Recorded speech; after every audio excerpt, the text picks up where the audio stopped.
Hello and thanks for joining me again. This week I'm doing the video a little differently because I want to use most of the time for you to hear from two people on our public safety team about our efforts to bring more women onto the police force, as well as broader efforts to build better connections to the community.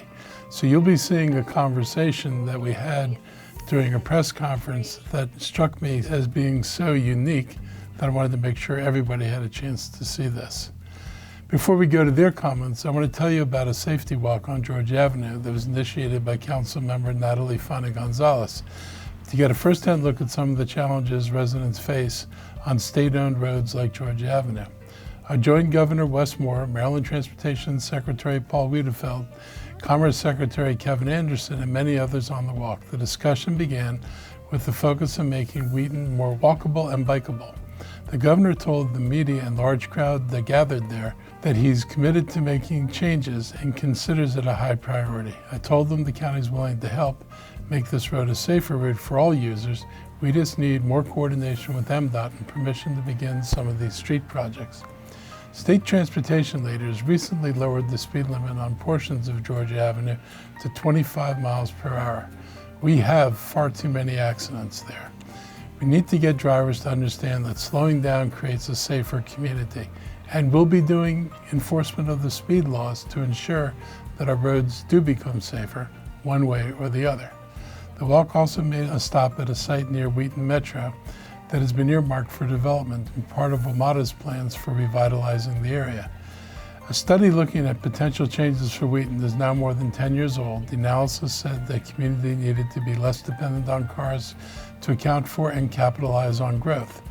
With this renewed interest in development on WMATA-owned land, I hope we can finally start moving on some kind of improvements that will get more people walking, biking, and rolling into the Wheaton area for years to come. For the start of Pride Month, I joined County Council President Devin Glass, Maryland Secretary of Veterans Affairs Anthony Woods, members of the Montgomery County delegation to the General Assembly, and the LGBTQ community leaders to commemorate Pride, along with members of the County Council. We raised the Progress Pride flag outside of the County Executive Office building in Rockville. It was also the first opportunity for everyone to see the county's Pride bus wrapped with the colors of the Progress flag in honor of Pride Month. This is the 5th year of flag-raising ceremony will help kick off our Pride Month celebrations. It recognizes the many contributions that our LGBTQ plus residents make every day and helps shape who we are as a county. We do recognize that the community continues to deal with discrimination, isolation, threats of violence, and assaults on their freedoms. One of our county's greatest attributes is our commitment to inclusion, and most of us live our lives in ways that are respectful of the community members that we live with. When I was a city council member in Tacoma Park, we were one of the first jurisdictions in the country to enact legislation that recognized same-sex partnerships so that partners could be there for each other in the hospital. This is something that still makes me proud 30 years later. Back then, people in a same-sex relationship could be barred from visiting one of the partners if they wound up in a hospital because visits at the time were restricted to family members and they were not considered to be members of a family. There was no legal recognition of a same-sex relationship as a legitimate relationship, which seems incredibly backward given where we've progressed to today.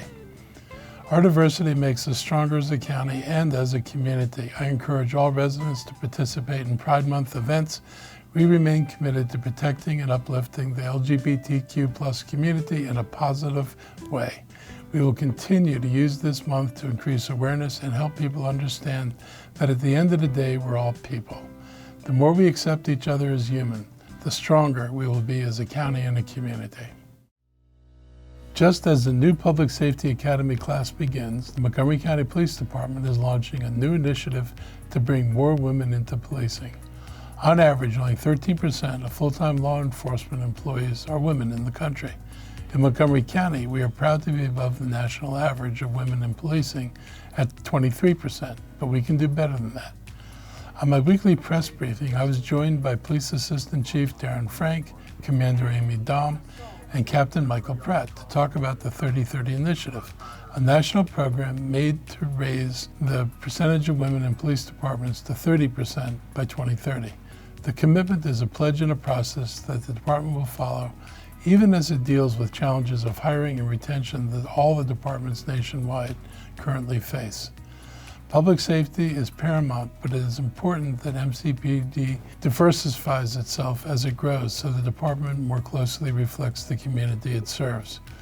We have excerpted some of the conversation for this video, but you can also watch the entire briefing on our website, including the questions posed by the media. It was a lively conversation. Personally, I thought the conversation was so interesting and so different from the normal conversations that we have about policing that I wanted to share it with you. It's a glimpse of how change occurs, why it's needed, and why the impact on policing will be greater than simply changing the gender ratios. I hope you enjoy the video, as well as some insight on how real and deeper changes occur. I'm Commander Amy Daum. I am the commander of our second district, which is Bethesda. I've been with Montgomery County Police since February of 2003. And when we talk about women in policing, I think it's important that we consider why it's so important beyond just reflecting the diversity of our communities. Women have shown to be less likely to be involved in uses of force. Women are less likely to be the subject of complaints, and women are more likely to achieve better outcomes for survivors of sexual violence and intimate partner violence. The first female police officer was Alice Stebbins Wells. She was a police officer in LA in 1901, and police women came to Montgomery County in the early 1970s.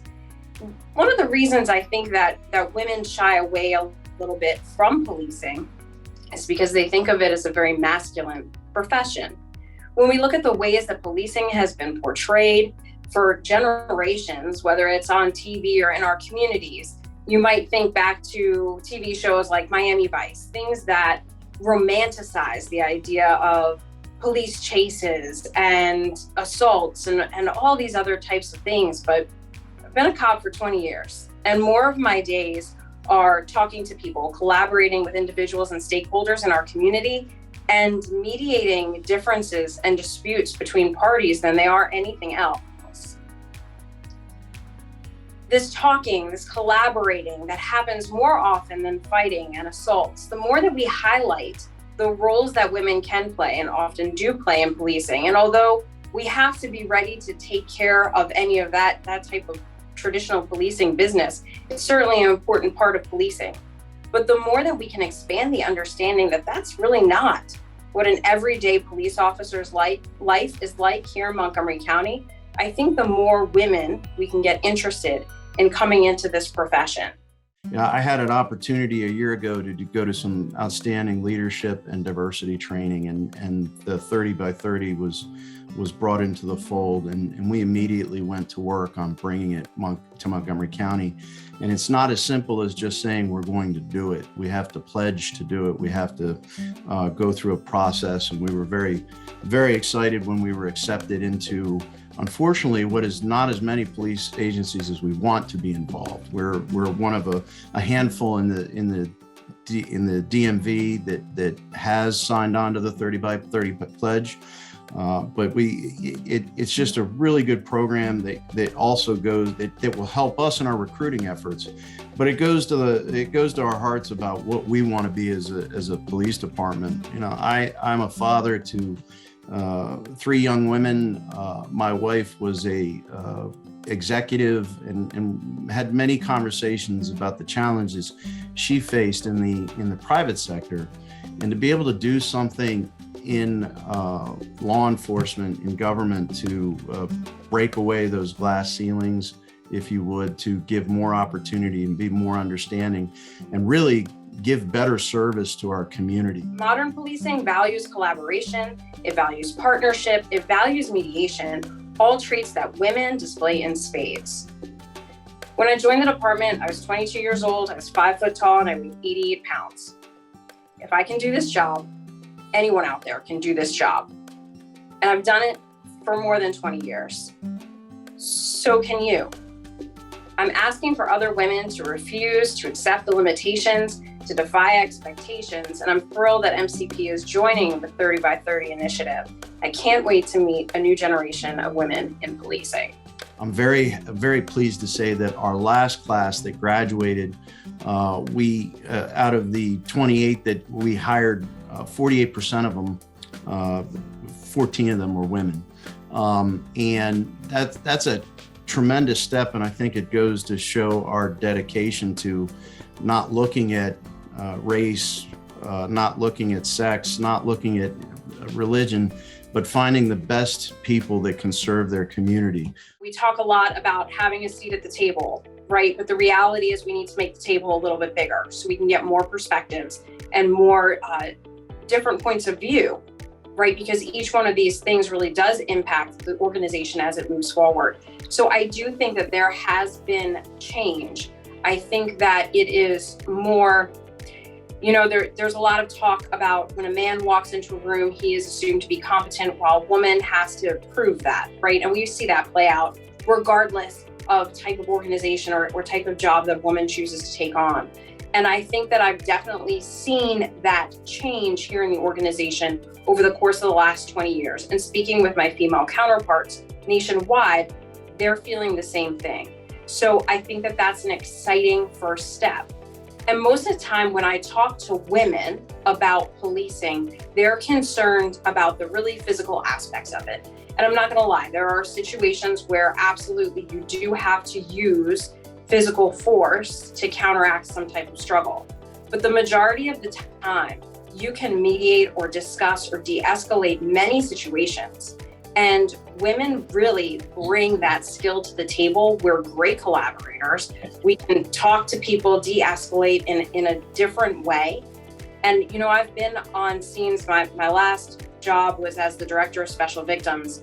And especially when you have women helping other women who have been survivors or victims of this type of crime, it makes an enormous difference in our community when we are able to show up for each other. It's not get to 30 and relent. We don't have any goals other than to be the best we can, and to do that we have to be inclusive, we have to be diverse. We have more work to do, but citizens should be proud of their community, or the community should be proud of their police. Right now, we have a 40% diversity rate when you look at our department, when you count women, when you count race. It's for our sworn complement. And actually in our professional staff, which again helps us a great deal, we've achieved a 78% diversity rate. And again, when you look across the board at the people that we're employing here, it gives us a tremendous a view into other people's lives and allow us to serve better. I hope you enjoyed the video as much as I enjoyed listening to the conversation. And with that, I hope you have a great week, and I'll be back again next week.